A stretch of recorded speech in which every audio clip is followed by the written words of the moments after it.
Welcome to the Trailhead from Ultra Sign Up, where big adventures begin. Trail running is so much more than just a sport. It's a community, a culture, a way of seeing the world. On this show, we're not dissecting splits or debating shoe specs. We're here to get to the heart of it all, the people, the places, and the stories that speak to the soul of the sport. Join me, Zoe Rome, and my co-host, Brendan Leonard, as we'll bring you conversations with the everyday athletes, local legends, quirky characters, and creative minds who make trail running what it is. Messy, joyful, gritty, and deeply human. Because it's not just about chasing finish lines.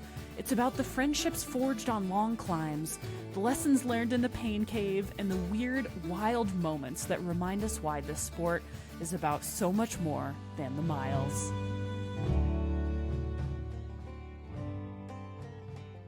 The Trailhead is brought to you by Running Warehouse. Running Warehouse offers the best brands and the widest selection of running gear. Their in-house experts make it easy to find the right shoes and apparel with thousands of reviews, product deep dives, how-tos, and more. Plus, with free shipping and fast delivery, Running Warehouse makes ordering really simple. I just got a pair of the La Sportiva Prodigio Maxes. These shoes rock. It has a supercritical ETPU core and nitrogen-infused EVA cage. It has incredible energy return for your next long run or even race day. This shoe is a mountain workhorse. Stable, grippy, responsive, but lightweight and extra cushy for big days in the mountains. Honestly, I'd pick up a pair now before they sell out. The best thing about Running Warehouse is that they have everything you need all in one place. Nutrition, hydration, packs, socks, jackets, everything but the trail, basically. So be sure to check out Running Warehouse before you head out on your next big adventure. Today on the Trailhead, we're joined by one of the most quietly legendary athletes in the sport of ultrarunning, Junko Kazukawa, a breast cancer survivor, two-time Leadwoman, and one of the few people on planet Earth to complete the Grand Slam of Ultrarunning and the Leadwoman series in a single year. Junko's story is one of resilience, grit, and unshakable joy. Born in Sapporo, Japan, but now based in Denver, Junko didn't grow up thinking she'd be an ultrarunner or a cancer survivor. But over the past 2 decades, she has become one of the sport's most inspiring figures, not just because of her race resume, though it is stacked, but because of the energy and kindness that she brings to every trail she touches. She's the kind of person who signs up for back-to-back 100-milers and still stops to cheer you on during your race. Glad to have you. Thank you so much for inviting me. So let's maybe start at the beginning. When did you start running? Well, when I started running, it was shorter distance, like 10K and stuff like that. But before I came to United States 1987 to come to school. And then slightly before then, I tried my first half marathon in my hometown, Sapporo. And then that was my first actual race, half marathon. Then after that, I was just running for just, fitness purpose. 10K, 5K, something like that. Then I came to United States and then I was in school and I was studying exercise science and exercise physiology, kinesiology stuff. So I was kind of into healthy, lifestyle. Then I was a international student, so I'll be able to work only on campus. So I was working on campus, cafeteria, one of those. And then, of course, you're eating cafeteria food. I was getting gain some weight. Then I started running regularly. And so that's mostly, I became a regular runner. But then it was just shorter distance, mostly 10K. Then after that, I was able to do some of a marathon. I think I did when I was 37-ish. How long is that? It's a longer time ago. But anyway, I was working at the health club as teaching classes and personal training. And one of the clients asked me that, do you want to run Tucson Marathon? It's a Boston qualifier. So I'm like, oh, I never knew that. Let's do it. So that was first marathon distance. And I did it. And after that, I got hooked on it. And I trained to get better time. But it's so hard to get even shave off 1 minute, 2 minutes from that And first marathon that back then, I did pretty well as a first marathon. So from shave off that minute or two was so hard. I think it took me 3 or 4 years to get my best time. Then from then, I got hooked on a marathon. I did like maybe 3 to 5 times a year, marathon. Then somebody introduced me trail running because I was like to climb 14er or hiking and stuff. So I'm like running. Oh, that's nice. So I studied out, and then I was thinking about doing the 100 mile because I heard somebody run this 100 miles in the mountain, like a Leadville. And then I was like, oh, someday I wanted to do it. And then keep in my mind. Then I got cancer, breast cancer. And that time twice. And then that time I was training for the mountain bike in Level 100. And then there a couple times, and like I still wanted to run. Did you say you started training for your first 100 like while you were in the process of getting treatment for breast cancer? Well, during treating a cancer like chemotherapy, when I feel good, I was still running. And I was still teaching exercise classes like spin class or like ab class or any cardio class. I was doing it when I feel good. Mostly I was good. Just after chemotherapy, you have this dark spot and a third day, headache, throw up, kind of stuff. Lasts maybe a couple days. So I was running still, but then nothing really hard on the long distance. Maybe I could do marathon. Then I did actually. After chemotherapy, 1 month later, I signed up for New York Marathon. So I went ahead and did it anyway. So Wow. yeah. But nothing really fast or anything like that. But I thought I need a closure for my cancer. So I finished everything in October, maybe beginning of October, and marathon was November, first weekend. So I went ahead and went there. I had no hair and stuff, but I was running, keep, my friend talking, I'm here. People just kind of, cheer me. And I have all those kind of cool picture and stuff. People just kind of cheer me and touch my head, stuff like that.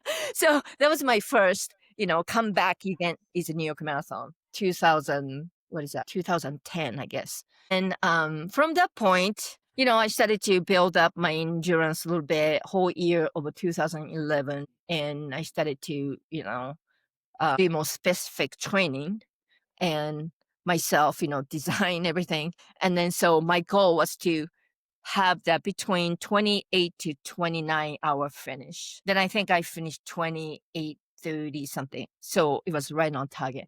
But I was so nervous. Yeah. So that's kind of how first one went. Junko, like having cancer once is a big deal for people. Having cancer twice is a big deal. Like running a marathon's a big deal for people. Do you think you're unique at all, or do you think you're normal?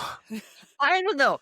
I guess I just feel like I need a challenge, to do like maybe make my life a little bit more interesting or something. I don't know. I think my life is kind of boring to start it out. So just kind of, have to have challenge. And if you make it, you feel good about it, right? It's bring your self-esteem a little bit.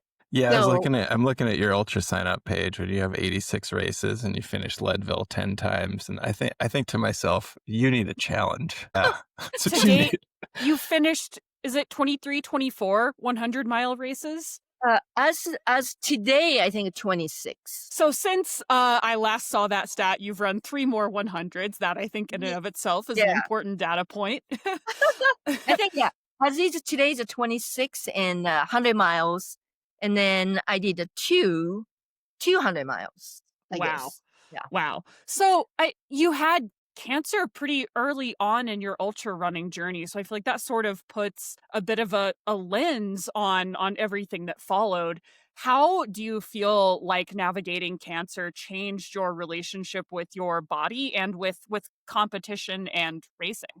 Yeah, I'm started out from ground, I did a marathon and stuff. My age, I did sort of, a little bit better place, like maybe, quarter to the top or half top, kind of things. But as a time wise, but I studied my ultra, no expectation, just the finish, right? So from that, I just built up a little by little. So just knowing my body, and I've been in the fitness industry for a long time and study exercise physiology, and now I'm coaching a lot too. So knowing my body and how to train, I did not overtrain and just go with how I feel and then tested out my recovery time. So you kind of have to know your body. So each year, my goal was to challenge, add a little bit more, a little bit more, a little bit more.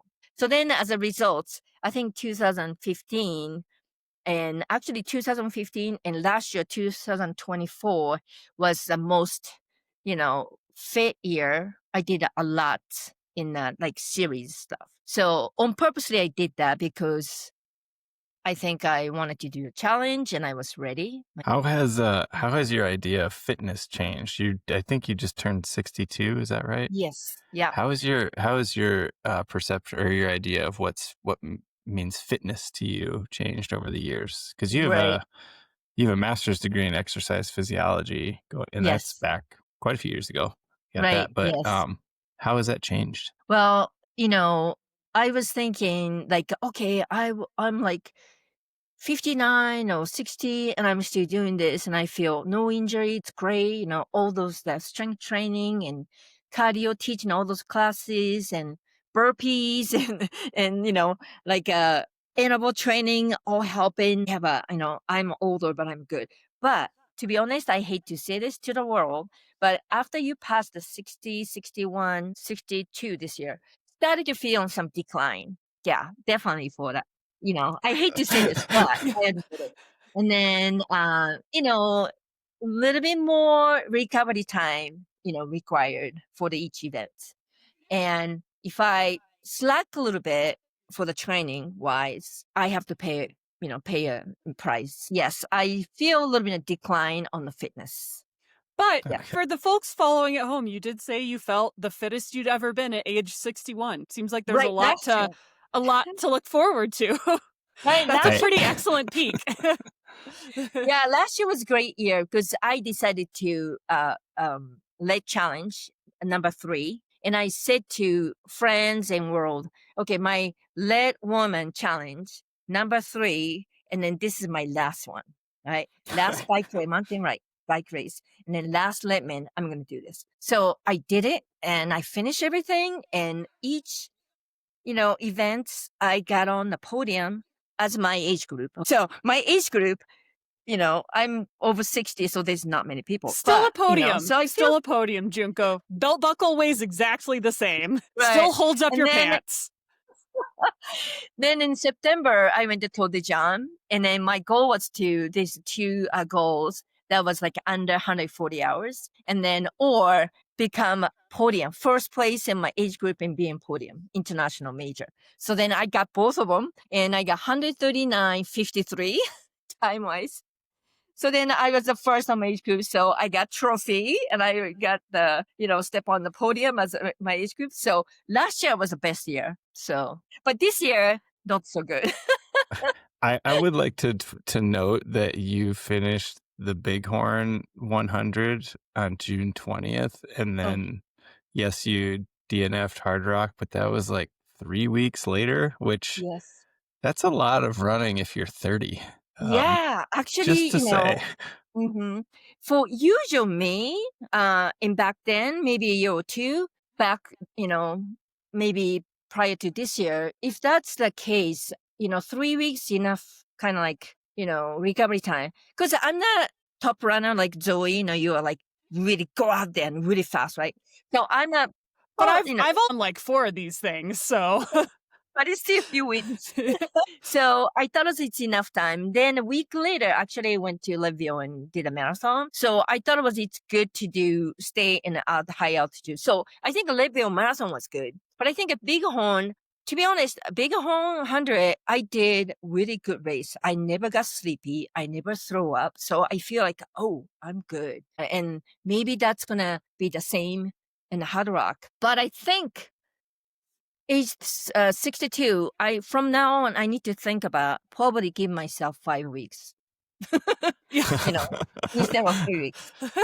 I'd say that Yeah. sounds like a pretty solid idea. Right. But Yeah. that sort of leads me to, you've accomplished so much. You've run Tour de Géants twice. You've run the Leadville 100 again 10 times. You've run multiple 200-mile races. You've accomplished so many things that I think a lot of people would seem impossible to a lot of folks. What keeps you motivated to keep signing up for these challenges? Like, why more? Why do you keep pursuing these longer distances over time? Yeah, I think I say a little bit, but my life is kind of boring to start it out with. So I need some excitement, challenge in my life. And also it's just kind of become my identity, as an ultra runner. So I'm afraid that if I stop, I may not get back on anymore. And then also I love ultra running community. When you go to those events, usually I see all same face in the past, all my friends same and like, hey, But then lately, if you go to those events, started to change in the demographic and a little bit more younger people. And then back then, 10 years ago, I hanging out all those people. They're not there. They're on the Facebook, Instagram and talking, but then I don't see their face on the race anymore. So it started to change in all those people in a community, but I like to be in it. I just like it's in my place that I feel comfortable. That's my place to be. So I'm just afraid to step out a little bit. Then I may not have, like courage or chance to get back in. So those are kind of motivation, part of the motivation. And Shots fired. Junko wants more people in her age bracket to come back to these races. What are you guys doing on Facebook? Junko is still out here competing. Right. It's getting stronger. More people started doing it. And then that's really exciting. So I still need to keep going because of that. We need to get excited at age 60 female. Someone has to set the curve. Right. So that's another motivation lately. Yeah. Speaking of your coaching, Junko, if you had a new client who is a man or a woman in their, let's say, early 50s, who had never run an ultra marathon before, and they said, I want to run the Leadville 100 someday, how would you approach that as their coach? Right. Well, first of all, we just need to make sure their body is, fit to go. But if they never run before, of course, we need to do study from shorter distance. And it might take a little bit more than, 8 months or 10 months, to build up on it. And because when you increase the mileage or intensity, more than likely people can get some kind of problem, overuse injury or repetitive movement. So try to avoid that. So then make sure I give enough strength training to make it up on that. So, and I communicate so much like, are you overdoing it? Are you tired this week? So then I give, periodically like 1, 2, 3 hard week, then make sure you take a recovery week, but in recovery week, you need to rest, active rest. So stuff like that.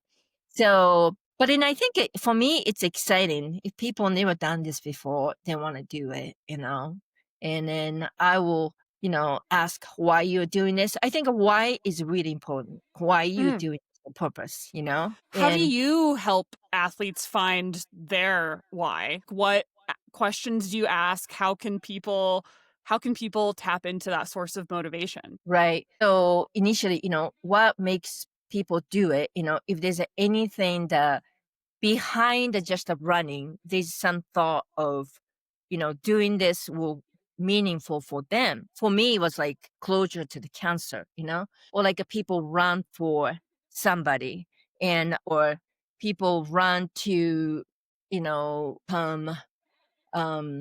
just to get out of funk, or anything. So anything meaningful, try to, from the conversation, try to lead it, to get that out. So if they have a really strong why you're doing this, a purpose, I think those people are strong. Stick with it. And of course, the life is, you don't know what's going to happen. Middle of the training session, sometimes people, the family member, passed away or had a big injury or something like that. But just to keep it, good motivation and attitude will lead to following year, So I try to keep people's mind more clear and stay interesting, So I try to help them build the confidence and then, stick with the why, the reason. Okay. Yeah. Another question Yes. about aging and your personal trainer, your experience as a personal trainer. Brendan's just trying to get free coaching advice I know. here. No. I think this is relevant to our audience. Say I am an ultra runner who doesn't want to do strength training, but I know I should do it. Mm-hmm. What are a few exercises that you think are really mandatory for people, for Okay. ultra runners or trail runners? Right. If people don't like, there's a lot of people don't like to be inside and doing some gym work, So, of course, the ultra runner need a, lower body, really strength. So, lunges, squats, right? And then single leg exercises like toe touches, balance, because that was stability on your ankle and the balance so you don't trip and fall much. And then also your core, especially the lower back, gluteus area. And gluteus and lower back, it's all considered as, core. So those movement, right? Then also small muscles, that's really important as well. So like if you have like bend, and then do the clamshells and bridges, those you can do anywhere on the floor. You can lie down and watching TV or doing emailing. You can still do this. So I have them do really, really regular basis for those small muscle groups. Okay. Do you think trail runners have weak glutes? Yes. Well, gluteus is everything, to be honest. Gluteus is a big muscle in your body. So if you don't use it, and then only using your quad and your hamstrings, and then it's going to break down.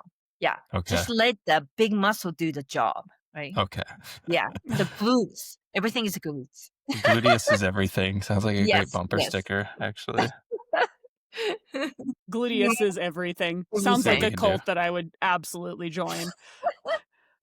So I feel like you're such an inspirational figure for so many people, again, navigating cancer, running all of these ultras. I'm curious, like, what inspires you? Where do you get that source of inspiration from? Like, do you have mentors or motivators that help keep you wanting to strive for that next step? Well, when I started to come into this ultra world, I just had my own personal cancer closure, purpose.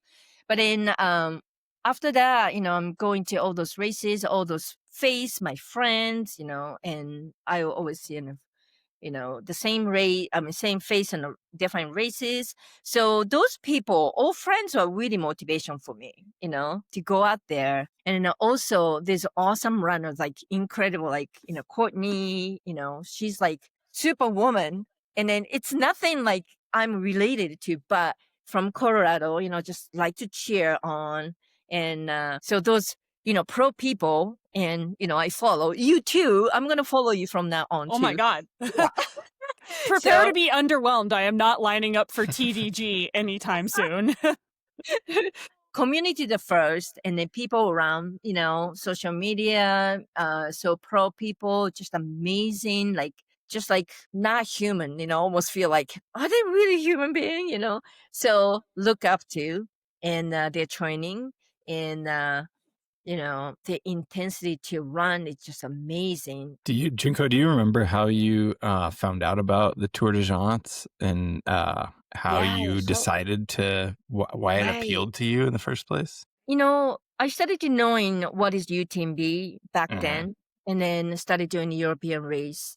And then it's like, Colorado has amazing mountain, and then really higher than, French Alps or Italian Alps. But then when you get there, it's like totally different kind of, mountain. I'm like, just so beautiful, and just like, oh, it's different, And then doing the UTMB, and then, get to know a lot of people, conversation. And then I know there's a 200 miles race, but then there's a tour. I'm like, what's the tour? Tour de Géants. It's an Italian Alps. You go 200 miles. So all those people who did a European race, they told me all those, like this race, this race and this race. Then couple of my friends from Denver, they were really into European race, and then they asked me, "You want to do this?" I'm like, together. I'm like, "Oh, yeah, anything like exciting, something new, and it's hard, challenging. I do it." Then I entry with them, and then I think I didn't get in first year, and then but I did get in. I even bought a bib number charity, and then I hit it up. And unfortunately, my mother was really sick. And then I got to Geneva and then get together with these two. We're going to drive to Courmayeur. Then I got call from my brothers to come back. So I bought a ticket.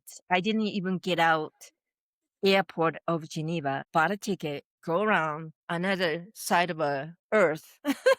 Then I was on the airplane for 48 hours total and then go back to Japan. So I totally missed that first one. Then the second one, once you miss it, it's like haunted me. I need to do this, right? Of course. Then I'm going to do this. Then I have another friend of mine, same age as me, and Japanese runner from New York City. We'll like do it together. So then I did that the second time. Then after that, how beautiful the race was and hard in a different way. It's different than 100-mile race. You have more time and you can sleep between it, but everything is like strategy and logistics of how you spend your time. And then, eat and sleep and all kind of stuff. So I really got hooked on it and beautiful. Then I had another year of first time I enjoyed. Second year, I have a goal. So I did that twice. Then this year, I don't know what exactly my goal was. Since I didn't finish the hard rock, this one maybe not only enjoy, but maybe do a little bit more goal setting. So that's how I get in. Yeah, from a people who's into European race. Yeah. Yeah, and it seems like you do the same races a few times or over and over. What keeps you coming back to those Well, same ones? right. First of all, you're comfortable once you get there. Once you do it, you kind of know about the race now. Then first time you just like, oh, I don't know what am I doing, right? But after you get it done once, you know a little bit more better about the race course or like how to do this logistics. And then I wanted to try a little bit more better. Do this, and you want to do a little bit better. So that's how we come back the same. But I think that's my kind of sort of habit. This is my third Tour de Géants, and I'm telling people, then This if is I it. do something, I find new race. Are Yeah. you really? I don't know. Looking at your history, I'm a little skeptical. Yeah. Yeah, but I'm trying to, I'm age 62. I probably have another 3 or 4 years to run. So I better look something different scenery. So yeah. Yeah, what do you Makes you think? comfortable though, once you do it. Do you think about the sometime in the next few years or whenever it happens when you won't be getting faster or things might be more challenging in a different way? Oh yeah, I How already you're see going it. to motivate to and Mhm. what that's going to look like? I started noticing actually this year or maybe this year mostly. And my body started to have a little bit different reaction to those hard exercises. So my time will be not going to be better now. So I would say next maybe few years will be the key how I do. And then I'm gonna start a little bit more less in that 1 year, like not Hmm. doing like 6 races altogether. Mhm. So just kind of pick 1 or 2 key races, then I train for it, really train for it, not like skipping, oh, I do tomorrow. Not that. And then just really, yeah, I do it all the time, to be honest. I hate to see this for all Got but you on the record. right, exactly. I say, oh, I'll do tomorrow. So anyway, just to really bring up to good training regimen myself and then do it. So yeah, my approach will be a little bit more less and have enough gap between the race. If it's a race, so Mhm. enough.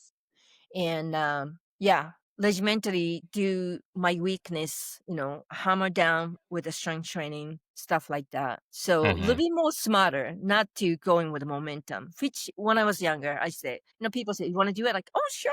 I do this. But then now I need to be a little bit smarter with that age 62. Yeah. Yeah. I've got 30 more years of dumbass training ahead of me, though. This is awesome. I am curious because like you have like such this deep history in exercise physiology. You obviously understand it from a scientific perspective, but then living it and experiencing it is a whole other, can of worms entirely. How does like having, again, like the intellectual understanding of the thing, how does that impact or change how you've been living it? Yeah. Yeah, so this academic, knowledge and a lot of statistics and all those numbers and stuff, and those are semi-apply to, everybody too, but people to people have different in the age as well. And then, so it doesn't really apply 100% as, when you take this 200 calories an hour, sip, nibble, nibble, and then you'll be fine. No, you're not fine. I'm not fine. I'm throwing up and just like, can't process all those, nothing I can take in. Even you follow the textbook, all those, calorie intake, sodium stuff, sometimes it doesn't work, So especially for the ultra running, it comes to 100 miles, 200 miles, it's all different factors. So I guess my thing is to know that like academic knowledge of I gain from a college and degrees and stuff, that's base. And then, but in the experience of a long time I'm doing this, kind of put it together. And I think it created to the really individualized, way of doing this, like eating or, exercise, strength training, everything have to be really individualized, age and, their background and history and stuff like that, especially exercise physiology, heart rate and, stuff like that. Sometimes it doesn't really apply to 100% into the ultra running scene, climbing the hill, downhills, stuff like that. So really have to based on experience and not only myself, but in other people's experience, podcast, reading, stuff like that, talking to people. So it's all, you have to individualize, I think. Oh, you go to El Taco de Mexico? Oh, The burritos. that's a good place, right? It's Yeah. so like authentic. I lived there for 15 years, and I don't want to derail the conversation here, but I Do you miss El live around Taco. here? So I live in Montana now. Oh, you do, but yeah, you used I to live here. lived in Right. Capitol Hill for Mhm. 15 years off and on. And I miss Yeah. El Taco so much, the green Right. chili. Yeah. Yeah. Great. My question, I do have a question that relates to that. I understand you commute to work by running pretty Right. Yeah. often. Yeah. How often Did do you you know? do that? And how important is that to your training schedule? Okay. So I started out commuting on foot, like pandemic happened, first of all, right? So during pandemic. And my work was, of course, to shut down everything, right? So Mhm. only thing is just go run outside, with mask on. So I've been doing this, and I used to teach a bunch of group fitness classes. So I got a pretty good workout from my work. So started running neighborhood, going to Washington Park and stuff like that. Like, it's the same time. I mean, driving traffic, going through the spear and stuff like, then by the time you park your car, get out, take the elevator, go, it's the same time or take more time. If you run, just like, right? Well, time efficient and then put more might on my legs. And then, so, my excuse is like work early morning or like lunchtime or night and you know just like I don't have a time, right, then to go out and run. So why don't I do that? So you've done a lot of hard things in your life. Moving to a totally different country is a pretty difficult endeavor. Surviving breast cancer not once but twice, and the treatment that entails, no small thing. Again, 26, 100 and 100 plus mile races, that's a thing. What's the hardest thing you've ever done? It's Yeah, not a good fair question. question, but I Right, do want yes. you to answer it. But I think that first big thing was to decide to come to America. When I was young, 20 years old, I decided, okay, I'm going to work 3 years really hard. And,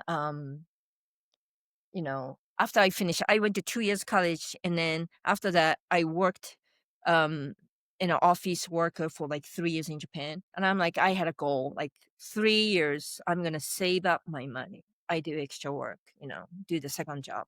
Then I'm going to go to America, so that was the biggest, I think, the challenge of my life. That's the first, right? And then as a physical challenge, probably all those running is really hard. But then if I say the hardest one, Hard Rock, just like because I haven't finished it yet, right? Hard Rock in UTMB, something really not the same as the other 100 miles. It's just so it's like and up and up and up and up. It's like you can't countless, nothing flat. So compared to some other race, you go big hills, come back up, a little bit flat. There's like a whole flat mile where you're running through Uray. You can get a little Right. flow going there. Hard Rock is, yes, it's hard. That's the reason everybody wants to do it from all over the world with no prize money for those pro too. Yeah, Technically, it's not a race, right? It's an endurance run that just has a crazy cultural footprint, media cruise, and one of the largest hullabaloos of any other park run, I guess. Right. True. Yeah, that's definitely. But in going through the cancer, of course, that was a hard life experience. But I kind of felt good or bad. I survived, right? I got a softball for you. Yeah. So you've done all these mountain races, well, all over the world, and like some of the highest, hardest things that you can do as an ultra runner. But you do live in the middle of a city that's not really that hilly. Right. How do you? What's my question here? How would you advise people to take on things like that are mountainous and Right. if they don't live in say Aspen or Telluride, which none of us do actually. I don't know why I'm saying that. But sounds like you had a tough day on Zillow, Brendan. Yeah, apparently. Yeah, but like I think we think of like living in these mountain towns would be like ideal, but obviously most of us can't live there. So how would you advise somebody to take on one of these races even though they don't live in Leadville? Right.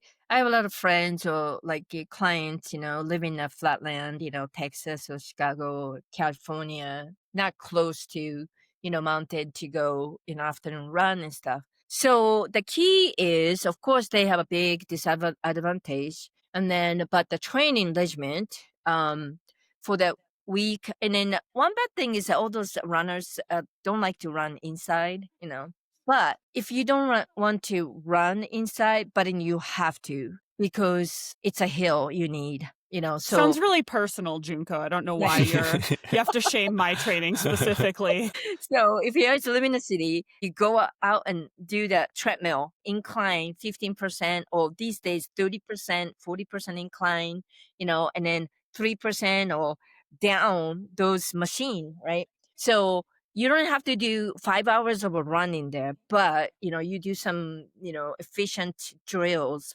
on the hill and incline. So I usually prescribe that the training regimen of like percentage of incline, intervals, run and walk, stuff like that. So get that feeling of intensity and everything. Then on the weekend, if you can drive out a little bit to go on the trail, even it's not like a level, the high altitude, but you just go run on the hills and then you do treadmill drills, different thing. Then the strength training or like some plyometrics to get your heart rate, jump up and stuff like that. And then for the coming to the race, and it's hard to take a time off like week or two to go up on level and stay, right? Thin air. So it's hard, but if you can, just get there, right? And then if you are maybe like a week or maybe 2 weeks the best, but stay in a high altitude to get your, like altitude, uh, acclimatization there, Mhm. and then do some, short run and stuff to get ready. And that'll be ideal. But if not, as a textbook said, you go come day before and run right away, right? Before you get sick. So that, and some people, and it costly too, but you can do the, chamber, altitude tent or chamber, and then just sleep in a tent. I heard there's only the face, this tent. Did you hear about it? I never see it, but one of my athlete I coach said he have just the face chamber. Can't wait to Huh. run that intervention by my life partner, Right. see how that sits. So anyway, so some people choose to do the chamber. That's great, right? Yeah. So- I wonder if people can hear you snoring outside Right. of the head chamber. Oh, Maybe yeah, it's two yeah. birds with one stone. Actually, that might be It's like a CPAP. yeah. CPAP and get a little training Right. done at the same time. So you've done a lot of hard things. You've traveled all over the world doing these races. I'm curious which one was your favorite or what was the most fun for you? Yeah, so far, it's all different. The race that I did in a different country has a uniqueness, it's really unique, each one. But the, European race like TDG, it's a long, you have 6 days to do the race and you see more. And then, challenge. So beautiful mountains, you're in it. And, so absolutely I like TDG, all those like, more like hiking and strategy. And I love downhill running. So I run really like, crank it up and run and downhill, and people like, who's that? I've seen videos. It is intense. Yeah, it's really intense downhill, but I enjoy. But in the uphill, it's so hard, and I'm really slow on uphill, So I pass on downhill people, and the same people pass me on uphill, so we kind of back and forth, So it's really fun on European races, and I don't like the food though, especially. No. Oh, really? European Yeah. aid stations are wild. Yeah, I mean, when you go to the aid station, and maybe pasta is okay, but like cold cut meat and cheese and baguette, I can. They're doing like full charcuterie. I've seen boar stew, hand-baked bread, like the meat mongers are bringing out their own like homemade artisanal salami, which Yeah. like I don't know what people like. I have never run at salami Right. intake effort. I don't know Right. what that would be. I don't know that I could ever run easy enough to eat salami. Exactly. I can't do it. And I No. don't like cheese usually. So then I don't touch the cheese, right? And the baguette mostly dried by the time I get there. And then Yeah. salami, it just tasted like can do it, right? Just one bite. So it's really hard. So you need to kind of bring, I bring like rice, dehydrated rice, and put, more Japanese food. Smart. Yeah, stuff like that. So that's a little challenge, but feel really I'm in a different place and, kind of enjoying the destination race. And then also that I went Patagonia, Chile, the Ultra Fjord. And that was something different too. Totally. I mean, US, we're really spoiled. Every station you go to, there's so many selection of food, everything out there. But in the Ultra Fjord, there's like 20 miles of a muddy trail I run and up to my knees. And I lost my gator somewhere in the mud. And then I come out of it. And food, there's one station was really good. That time, maybe the first 10 miles or something, really, like when you start it, you still, have a lot of energy. So you don't need that much. But then after that, there's nothing. There's a aid station, pickup truck, the guy sitting there, give me the whole apple or like just tiny little like candy bar. That's Are you all sure that was an aid station and not just a random stranger handing out apples by It's the just a side of the guy. road? Just a It's just a guy. So it's hard, but then you cannot complain because there's nothing out there. So I say, okay, whatever it gets there. So it was a really nice kind of survival, like, just do what you get, just contain with what I get. Just enjoy the things not there. Survival. So An enjoyable survival. exactly. Those are really nice. And then also I did a Mount Fuji race, which Courtney did it, I think last year or something. And she won a big time. It was a different course than that. They changed the course. It was like a Mount Fuji, it go around it. So that race, every station is a gourmet Japanese food. So Oh my God. yeah, I was really going for the food. So running and they're like Just like they're sampling sashimi and Right. ramen. like udon noodles and Yeah, stuff, yeah. and it was really good food wise. It was a really fun race. What's your favorite performance noodle? performance noodle? Oh, Yeah. During race, I'll kind of do like a ramen, like a cup ramen stuff, any kind, but hot noodles. And I don't like the, I hate to say this, but I don't like the aid station makes that in the big pot. They have a no taste. I think they keep adding the water and just no taste. And noodle is just not noodles, So I don't like those, but like cup noodles, I like those. And then, but after the race, my go-to meal is a Vietnamese like a pho. Ooh. Yeah, Wow. you want to switch up those noodle sources. Right. Yeah, those are really good after the race. No, that's a go-to. This is irrelevant, but I miss pho doi on Federal too. If you ever go Yeah. there, yeah, it's a big deal Brendan's now. wrangling for that pho sponsorship. Yeah. I mean, it's like the perfect endurance fuel because you get the amazing carbs, you get like great electrolytes, a little bit of like fat and that salt in the broth. It's pretty Yes. premier. Yeah. And then after you run, your stomach is not, ready to eat anything heavy. So that was really good broth and rice Yeah. noodles. And that's my go-to food after the race. Yeah. Yeah. Well, those are all the questions I have now that I've gotten my performance noodle curiosity satisfied. This has been super fun, Junko. Thanks for thank you coming so on much. with us. Yeah. Yeah. Thank you so much, Junko. Yeah, thank you. That's fun to talk to you both.